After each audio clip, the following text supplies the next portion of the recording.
Hello and welcome to the Strange Tales podcast presented by me, your host Winston R. Douglas.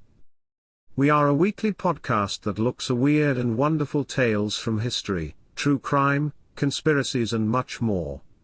I will try to cover various topics from different eras. Hopefully we can take a journey through history together. If you are a first-time listener, please look back on our previous episodes. If you are a returning listener, thank you for your continual support. If you enjoy the podcast, please smash that gorgeous like button, and subscribe so that you will be notified to future shows. Also, if you could write a 5-star review, that would really help us get the word out, so other people can enjoy the podcast as well. You can follow me on Twitter, Facebook, and YouTube at Strange Tales Pod. Or you can message me at strangetalespod@gmail.com, with feedback or ideas on future shows. If you would like to support the podcast, you can do so through Patreon. Go to patreon.com/strangetalespod. Where we have plans from as little as $3 a month, and you can opt out anytime. Any help is much appreciated. Cointelpro was a series of covert and illegal projects conducted by the United States Federal Bureau of Investigation aimed at surveilling, infiltrating, discrediting, and disrupting domestic American political organizations. FBI records show Cointelpro resources targeted groups and individuals the FBI deemed subversive, including feminist organizations, the Communist Party USA, anti-Vietnam War organizers, activists of the civil rights movement and Black Power movement, environmentalist and animal rights organizations, the American Indian movement, independence movements, a variety of organizations that were part of the broader New Left, and unrelated groups such as the Ku Klux Klan. The FBI has used covert operations against domestic political groups since its inception. However, covert operations under the official Cointelpro label took place between 1956 and 1971. Cointelpro tactics are still used to this day and have been alleged to include discrediting targets through psychological warfare, smearing individuals and groups using forged documents and by planting false reports in the media, harassment, wrongful imprisonment, and illegal violence, including assassination. According to a Senate report, the FBI's motivation was protecting national security, preventing violence, and maintaining the existing social and political order. FBI Director J. Edgar Hoover issued directives governing Cointelpro, ordering FBI agents to expose, disrupt, misdirect, discredit, or otherwise neutralize the activities of these movements and especially their leaders. Under Hoover, the agent in charge of Cointelpro was William C. Sullivan. Attorney General Robert F. Kennedy personally authorized some of the programs, giving written approval for limited wiretapping of Martin Luther King's phones on a trial basis, for a month or so. Hoover extended the clearance so his men were unshackled to look for evidence in any areas of King's life they deemed worthy. Okay, let's get into today's strange tale. Centralized operations under Cointelpro officially began in August 1956 with a program designed to increase factionalism, cause disruption and win defections inside the Communist Party USA, CUSA. Tactics included anonymous phone calls, Internal Revenue Service, IRS, audits, and the creation of documents that would divide the American Communist Organization internally. An October 1956 memo from Hoover reclassified the FBI's ongoing surveillance of black leaders, including it within Cointelpro, with the justification that the movement was infiltrated by communists.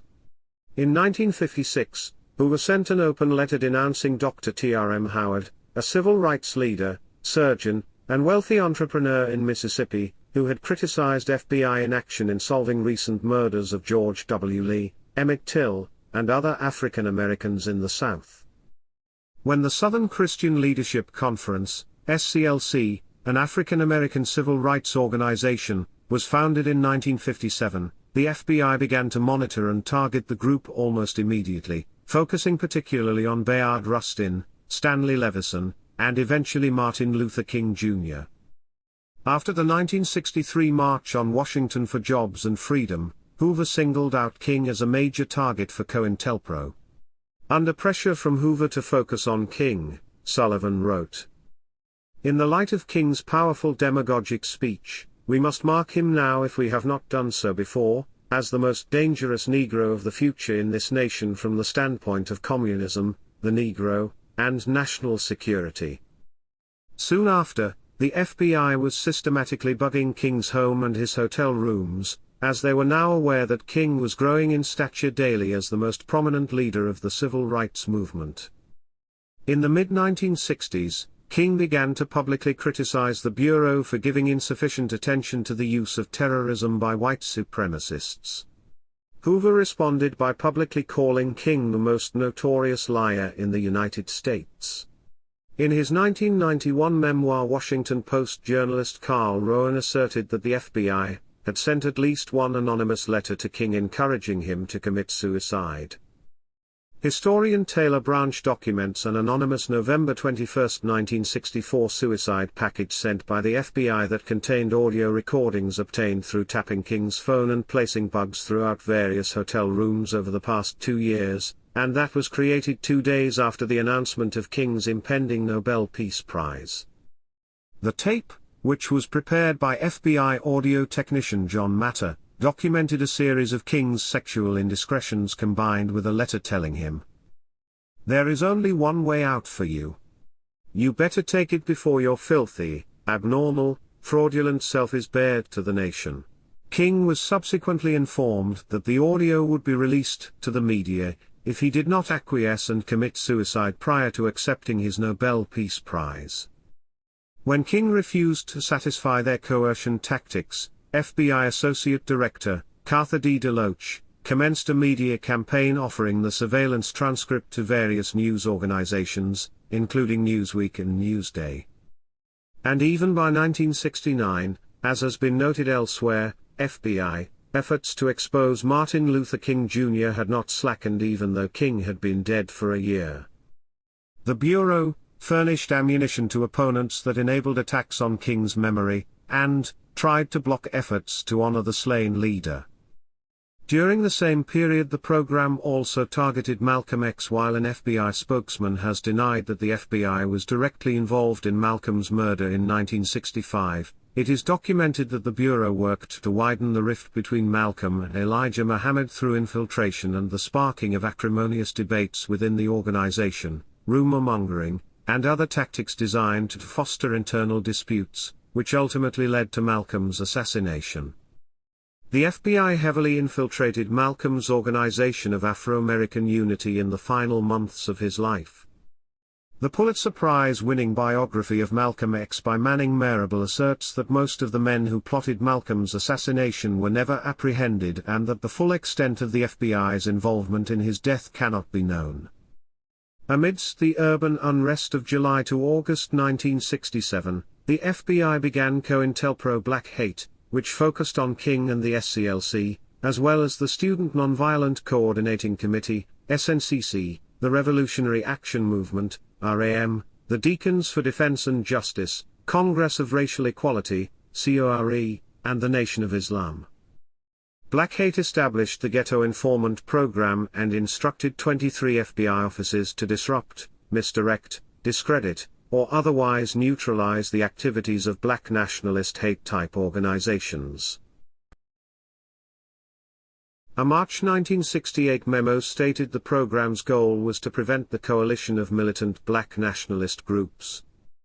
To prevent the rise of a messiah who could unify the militant black nationalist movement. To pinpoint potential troublemakers and neutralize them before they exercise their potential for violence against authorities. To prevent militant black nationalist groups and leaders from gaining respectability, by discrediting them to both the responsible community, and to liberals who have vestiges of sympathy. And to prevent the long-range growth of militant black organizations, especially among youth. Dr. King was said to have potential to be the messiah figure, should he abandon nonviolence and integrationism, and Stokely Carmichael was noted to have the necessary charisma to be a real threat in this way, as he was portrayed as someone who espoused a much more militant vision of black power. While the FBI was particularly concerned with leaders and organizers, they did not limit their scope of target to the heads of organizations. Individuals such as writers were also listed among the targets of operations. This program coincided with a broader federal effort to prepare military responses for urban riots and began increased collaboration between the FBI, Central Intelligence Agency, National Security Agency, and the Department of Defense. The CIA launched its own domestic espionage project in 1967 called Operation Chaos. A particular target was the Poor People's Campaign, a national effort organized by King and the SCLC to occupy Washington, D.C. The FBI monitored and disrupted the campaign on a national level, while using targeted smear tactics locally to undermine support for the march. The Black Panther Party was another targeted organization, wherein the FBI collaborated to destroy the party from the inside out. Overall, COINTELPRO encompassed disruption and sabotage of the Socialist Workers' Party, 1961, the Ku Klux Klan, 1964, the Nation of Islam, the Black Panther Party, 1967, and the entire New Left social/political movement, which included anti-war, community, and religious groups, 1968. A later investigation by the Senate's Church Committee stated that COINTELPRO began in 1956, in part because of frustration with Supreme Court rulings limiting the government's power to proceed overtly against dissident groups. Official congressional committees and several court cases have concluded that COINTELPRO operations against communist and socialist groups exceeded statutory limits on FBI activity and violated constitutional guarantees of freedom of speech and association. The program was secret until 1971, when the Citizens Commission to investigate the FBI burgled an FBI field office in Media, Pennsylvania, took several dossiers, and exposed the program by passing this material to news agencies. The boxing match known as the Fight of the Century between Muhammad Ali and Joe Fraser in March 1971 provided cover for the activist group to successfully pull off the burglary. Muhammad Ali was a COINTELPRO target because he had joined the Nation of Islam and the anti-war movement. Many news organizations initially refused to immediately publish the information, with the notable exception of the Washington Post. After affirming the reliability of the documents, it published them on the front page, in defiance of the Attorney General's request, prompting other organizations to follow suit. Within the year, Director J. Edgar Hoover declared that the centralized COINTELPRO was over, and that all future counterintelligence operations would be handled case by case. Additional documents were revealed in the course of separate lawsuits filed against the FBI by NBC correspondent Carl Stern, the Socialist Workers' Party, and a number of other groups. In 1976, the Select Committee to Study Governmental Operations with Respect to Intelligence Activities of the United States Senate, commonly referred to as the Church Committee after its chairman, Senator Frank Church, launched a major investigation of the FBI and COINTELPRO. Many released documents have been partly or entirely redacted. The final report of the Select Committee castigated the conduct of the intelligence community in its domestic operations, including COINTELPRO, in no uncertain terms. The committee finds that the domestic activities of the intelligence community at times violated specific statutory prohibitions and infringed the constitutional rights of American citizens. The legal questions involved in intelligence programs were often not considered. On other occasions, they were intentionally disregarded in the belief that because the programs served the national security, the law did not apply. While intelligence officers on occasion failed to disclose to their superiors programs which were illegal or of questionable legality, the committee finds that the most serious breaches of duty were those of senior officials, who were responsible for controlling intelligence activities and generally failed to assure compliance with the law. Many of the techniques used would be intolerable in a democratic society even if all of the targets had been involved in violent activity, but COINTELPRO went far beyond that. The Bureau conducted a sophisticated vigilante operation aimed squarely at preventing the exercise of First Amendment rights of speech and association, on the theory that preventing the growth of dangerous groups and the propagation of dangerous ideas would protect the national security and deter violence. The Church Committee documented a history of the FBI exercising political repression as far back as World War I, and through the 1920s, when agents were charged with rounding up anarchists, communists, socialists, reformists and revolutionaries for deportation. From 1936 through 1976, the domestic operations were increased against political and anti-war groups. Intended effects.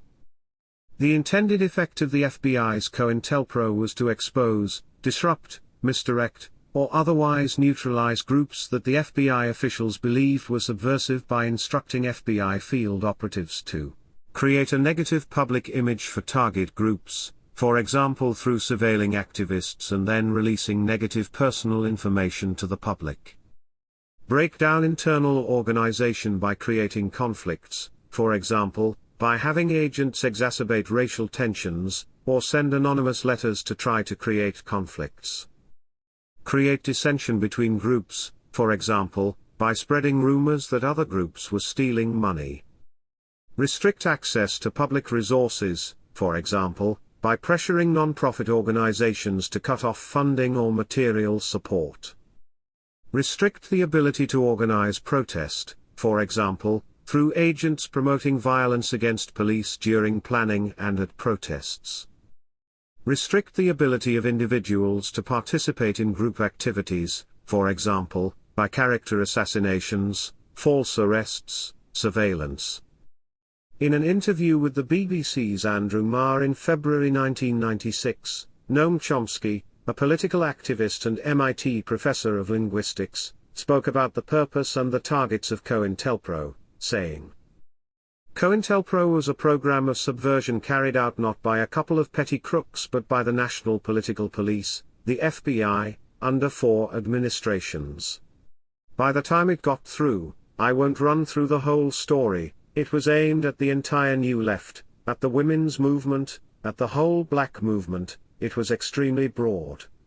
Its actions went as far as political assassination." According to the Church Committee, while the declared purposes of these programs were to protect the national security or prevent violence, Bureau witnesses admit that many of the targets were non-violent and most had no connections with a foreign power. Indeed, non-violent organizations and individuals were targeted because the Bureau believed they represented a potential for violence, and non-violent citizens who were against the war in Vietnam were targeted because they gave aid and comfort to violent demonstrators by lending respectability to their cause. The imprecision of the targeting is demonstrated by the inability of the Bureau to define the subjects of the programs. The Black Nationalist Program, according to its supervisor, included a great number of organizations that you might not today characterize as black nationalist but which were in fact primarily black. Thus, the Nonviolent Southern Christian Leadership Conference was labeled the Black Nationalist Hate Group. Furthermore, the actual targets were chosen from a far broader group than the titles of the programs would imply. The CUSA program targeted not only Communist Party members but also sponsors of the National Committee to Abolish the House Un-American Activities Committee and civil rights leaders allegedly under communist influence or deemed to be not sufficiently anti-communist. The Socialist Workers' Party program included non-SWP sponsors of anti-war demonstrations which were co-sponsored by the SWP or the Young Socialist Alliance, its youth group. The Black Nationalist Program targeted a range of organizations from the Panthers to SNCC to the Peaceful Southern Christian Leadership Conference, and included every black student union and many other black student groups. New Left targets ranged from the SDS to the Inter-University Committee for Debate on Foreign Policy, from Antioch College, vanguard of the New Left, to the New Mexico Free University and other alternate schools, and from underground newspapers to students protesting university censorship of a student publication by carrying signs with 4-letter words on them. Examples of surveillance, spanning all presidents from FDR to Nixon, both legal and illegal, contained in the Church Committee report. President Roosevelt, 1933 to 1945, asked the FBI to put in its files the names of citizens, sending telegrams to the White House opposing his national defense policy and supporting Colonel Charles Lindbergh. President Truman, 1945 to 1953, received inside information on a former Roosevelt aide's efforts to influence his appointments, labor union negotiating plans, and the publishing plans of journalists. President Eisenhower, 1953 to 1961, received reports on purely political and social contacts with foreign officials by Bernard Baruch, Eleanor Roosevelt, and Supreme Court Justice William O. Douglas. The Kennedy administration, 1961 to 1963, had the FBI wiretap a congressional staff member, 3 executive officials, a lobbyist, and a Washington law firm. U.S. Attorney General Robert F. Kennedy received the fruits of an FBI wiretap on Martin Luther King Jr. and an electronic listening device targeting a congressman, both of which yielded information of a political nature. President Johnson, 1963 to 1969, asked the FBI to conduct name checks of his critics and members of the staff of his 1964 opponent, Senator Barry Goldwater. He also requested purely political intelligence on his critics in the Senate, and received extensive intelligence reports on political activity at the 1964 Democratic Convention from FBI electronic surveillance. President Nixon, 1969 to 1974, authorized a program of wiretaps, which produced for the White House purely political or personal information unrelated to national security, including information about a Supreme Court justice. Groups that were known to be targets of Cointelpro operations include communist and socialist organizations, organizations and individuals associated with the civil rights movement, including Dr. Martin Luther King Jr., and others associated with the Southern Christian Leadership Conference, the National Association for the Advancement of Colored People, the Congress of Racial Equality, and other civil rights organizations. Black nationalist groups, the Young Lords, the American Indian Movement, white supremacist groups, including the Ku Klux Klan, the National States' Rights Party, a broad range of organizations labeled New Left, including Students for a Democratic Society and the Weathermen.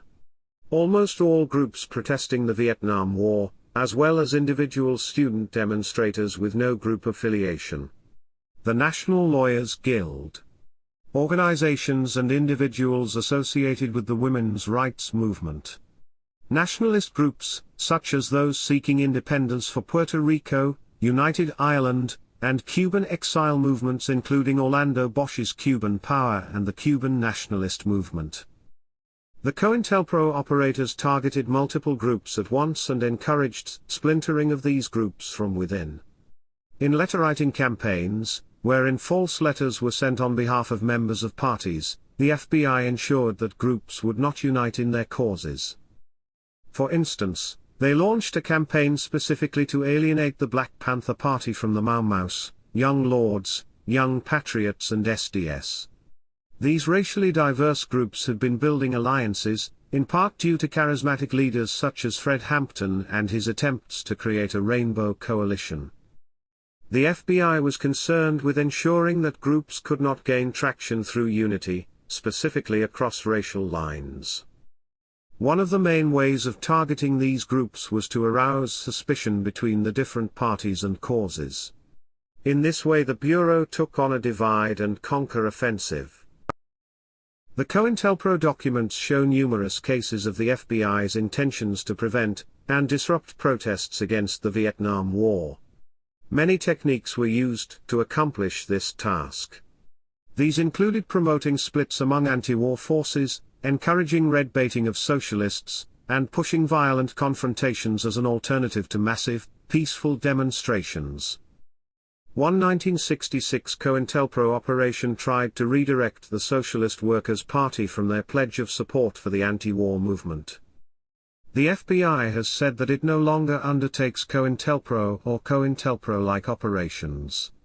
However, Critics have claimed that agency programs in the spirit of Cointelpro targeted groups such as the Committee in Solidarity with the People of El Salvador, the American Indian Movement, Earth First, and the Anti-Globalization Movement.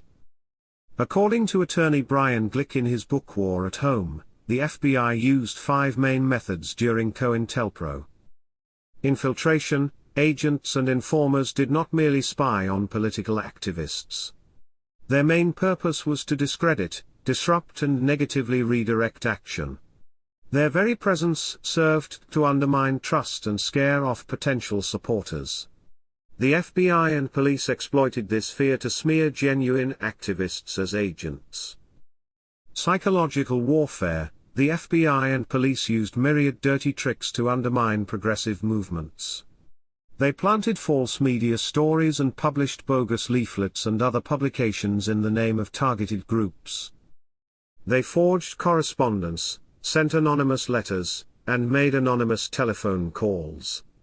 They spread misinformation about meetings and events, set up pseudo-movement groups run by government agents, and manipulated or strong-armed parents, employers, landlords, school officials, and others to cause trouble for activists. They used bad jacketing to create suspicion about targeted activists, sometimes with lethal consequences. Harassment via the legal system: the FBI and police abused the legal system to harass dissidents and make them appear to be criminals. Officers of the law gave perjured testimony and presented fabricated evidence as a pretext for false arrests and wrongful imprisonment. They discriminatorily enforced tax laws and other government regulations and used conspicuous surveillance, investigative interviews, and grand jury subpoenas in an effort to intimidate activists and silence their supporters. Illegal force: the FBI conspired with local police departments to threaten dissidents, to conduct illegal break-ins in order to search dissident homes, and to commit vandalism, assaults, beatings and assassinations. The objective was to frighten or eliminate dissidents, and disrupt their movements. Undermine public opinion: one of the primary ways the FBI targeted organizations was by challenging their reputations in the community, and denying them a platform to gain legitimacy. Hoover specifically designed programs to block leaders from spreading their philosophy publicly or through the communications media. Furthermore, the organization created and controlled negative media meant to undermine Black Power organizations. For instance, they oversaw the creation of documentaries skillfully edited to paint the Black Panther Party as aggressive, and false newspapers that spread misinformation about party members. The ability of the FBI to create distrust within and between revolutionary organizations tainted their public image and weakened chances at unity and public support. The FBI specifically developed tactics intended to heighten tension and hostility between various factions in the Black Power movement, for example between the Black Panthers and the U.S. organization. For instance, the FBI sent a fake letter to the U.S. organization exposing a supposed Black Panther plot to murder the head of the U.S. organization, Ron Karenga. They then intensified this by spreading falsely attributed cartoons in the black communities pitting the Black Panther Party against the U.S. organization. This resulted in numerous deaths, among which were San Diego Black Panther Party members John Huggins, Bunchy Carter, and Sylvester Bell. Another example of the FBI's anonymous letter-writing campaign is how they turned the Blackstone Rangers head, Jeff Fort, against former ally Fred Hampton, by stating that Hampton had a hit on Fort. They also were instrumental in developing the rift between Black Panther Party leaders Eldridge Cleaver and Huey Newton, as executed through false letters inciting the two leaders of the Black Panther Party. Doroba bin Wahad, a former Black Panther, reflects on how these tactics made him feel, saying he had a combat mentality and felt like he was at war with the government. When asked about why he thinks the Black Panthers were targeted, he said, "In the United States, the equivalent of the military was the local police." During the early 60s, at the height of the civil rights movement, and the human rights movement, the police in the United States became increasingly militaristic. They began to train out of military bases in the United States. The Law Enforcement Assistance Act supplied local police with military technology, everything from assault rifles to army personnel carriers.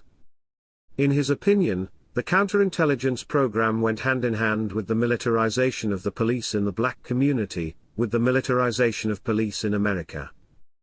The FBI also conspired with the police departments of many U.S. cities, San Diego, Los Angeles, San Francisco, Oakland, Philadelphia, Chicago, to encourage repeated raids on Black Panther homes, often with little or no evidence of violations of federal, state, or local laws, which resulted directly in the police killing many members of the Black Panther Party, most notably Chicago Black Panther Party chairman Fred Hampton on December 4, 1969. Before the death of Hampton, long-term infiltrator, William O'Neill, shared floor plans of his apartment with the Cointelpro team. He then gave Hampton a dose of secabarbital that rendered Hampton unconscious during the raid on his home. In order to eliminate black militant leaders whom they considered dangerous, the FBI is believed to have worked with local police departments to target specific individuals, accuse them of crimes they did not commit, suppress exculpatory evidence and falsely incarcerate them. Elmer Geronimo Pratt, a Black Panther Party leader, was incarcerated for 27 years before a California Superior Court vacated his murder conviction, ultimately freeing him. Appearing before the court, an FBI agent testified that he believed Pratt had been framed, because both the FBI and the Los Angeles Police Department knew he had not been in the area at the time the murder occurred. Some sources claim that the FBI conducted more than 200 black bag jobs, which were warrantless surreptitious entries, against the targeted groups and their members. In 1969, the FBI special agent in San Francisco wrote Hoover that his investigation of the Black Panther Party had concluded that in his city, at least, the Panthers were primarily engaged in feeding breakfast to children. Hoover fired back a memo implying the agent's career goals would be directly affected by his supplying evidence to support Hoover's view that the Black Panther Party was a violence-prone organization seeking to overthrow the government by revolutionary means. Hoover supported using false claims to attack his political enemies. In one memo he wrote, "Purpose of counterintelligence action is to disrupt the Black Panther Party, and it is immaterial whether facts exist to substantiate the charge." Viola's family endured Hoover's claiming that cuts on her arm from the car's shattered window indicated recent drug use and that her proximity to Matone resembled a necking party, despite an autopsy revealing no traces of drugs in her system, and indicating she hadn't had sex recently before her death. In one particularly controversial 1965 incident, white civil rights worker Viola Liuzzo was murdered by Ku Klux Klansmen, who gave chase and fired shots into her car after noticing that her passenger was a young black man. One of the Klansmen was Gary Thomas Rowe, an acknowledged FBI informant. The FBI spread rumors that Liuzzo was a member of the Communist Party and had abandoned her children to have sexual relationships with African Americans involved in the civil rights movement. FBI records show that J. Edgar Hoover personally communicated these insinuations to President Johnson. FBI informant Rowe has also been implicated in some of the most violent crimes of the 1960s civil rights era, including attacks on the Freedom Riders and the 1963 Birmingham, Alabama 16th Street Baptist Church bombing. The FBI also financed, armed, and controlled an extreme right-wing group of former Minutemen, transforming it into a group called the Secret Army Organization that targeted groups, activists, and leaders involved in the anti-war movement, using both intimidation and violent acts. Hoover ordered preemptive action to pinpoint potential troublemakers and neutralize them before they exercise their potential for violence. Too many people have been spied upon by too many government agencies and too much information has been illegally collected.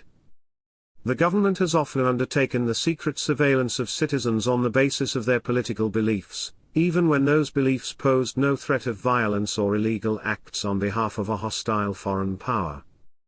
The government, operating primarily through secret and biased informants, but also using other intrusive techniques such as wiretaps, microphone bugs, surreptitious mail opening, and break-ins, has swept in vast amounts of information about the personal lives, views, and associations of American citizens. Investigations of groups deemed potentially dangerous, and even of groups suspected of associating with potentially dangerous organizations, have continued for decades, despite the fact that those groups did not engage in unlawful activity.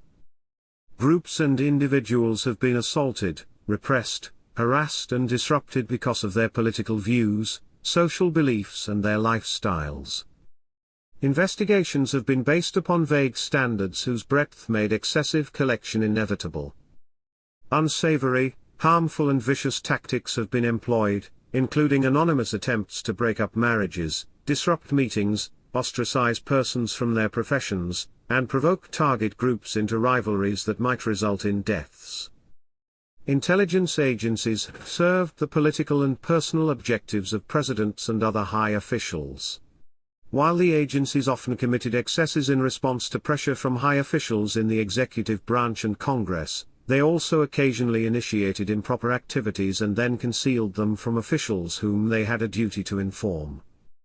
Governmental officials, including those whose principal duty is to enforce the law, have violated or ignored the law over long periods of time, and have advocated and defended their right to break the law. The constitutional system of checks and balances has not adequately controlled intelligence activities.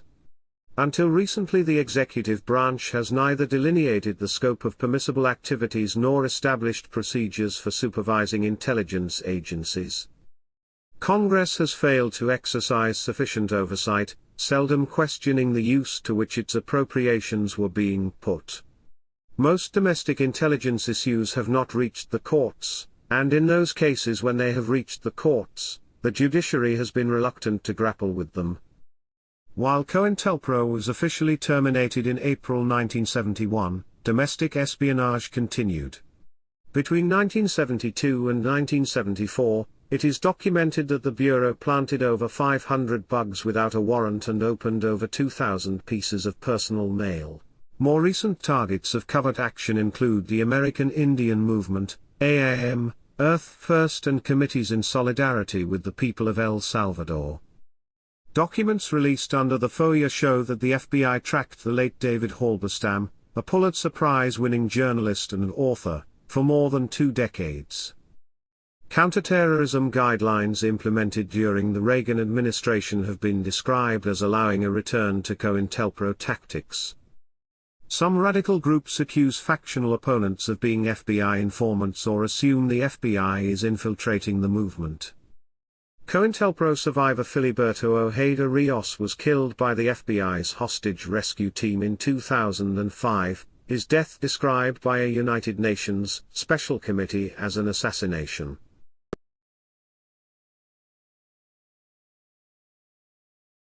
Thank you all so much for listening. I really hope that you enjoyed today's strange tale. If you did, please smash that gorgeous like button, and subscribe so that you will be notified to future shows. Also, if you could write a 5-star review, that would really help us get the word out, so other people can enjoy the podcast as well. You can follow me on Twitter, Facebook, and YouTube at Strange Tales Pod. Or you can message me at strangetalespod@gmail.com, with feedback or ideas on future shows. If you would like to support the podcast, you can do so through Patreon. Go to patreon.com/strangetalespod, where we have plans from as little as $3 a month, and you can opt out anytime. Any help is much appreciated. This is me, your host Winston R. Douglas, signing out for now. Thanks again, hope to see you again soon.